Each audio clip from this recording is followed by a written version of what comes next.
Cilat janë të rejat më të fundit nga Dibra? Kam përshtypjen që procesi i numërimit ka përfunduar apo jo?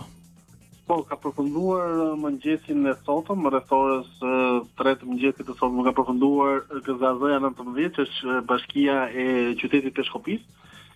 apo Dibra siç quhet ndryshe, me një avantazh të Partisë Socialiste me 3012 vota.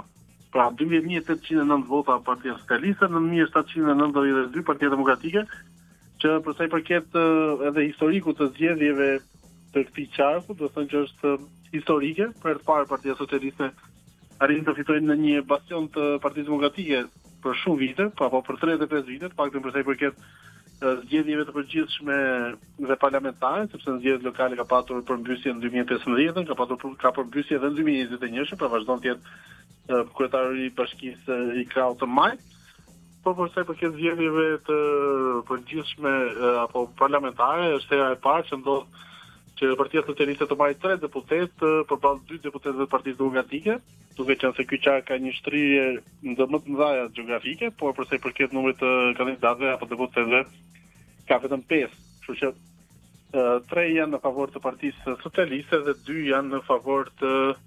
Partisë Demokratike, të cilët e konsiderojnë një humbje dhe shumë të thellë madje, dhe me këtë lloj avantazhi, sepse bëhet fjalë që diferenca bëhet fjalë vetëm për bashkinë Peshkopi, pra GZZ 19 të Dibrës, sepse në total, në të gjithë qarkun, në gjithë qarkun e Dibrës ku janë 4 GZZ, që është ajo e Matit, e Klosit, e Bulqizës, së bashku me Dibrën, ka një diferencë për 10.356 vota.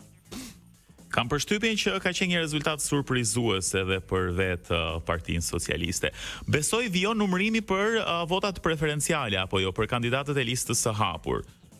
Do të vijoj, sepse kanë marrë pushim, kanë numëruar ditën apo sot mëngjes deri në orën 3 të mëngjesit parapërsis, në Bulqizë është mbyllur rreth orës 3:30, kështu që kanë marrë kohë për të qetësuar në një farë mënyrë dhe për të gjetur një moment për të verifikojnë sot.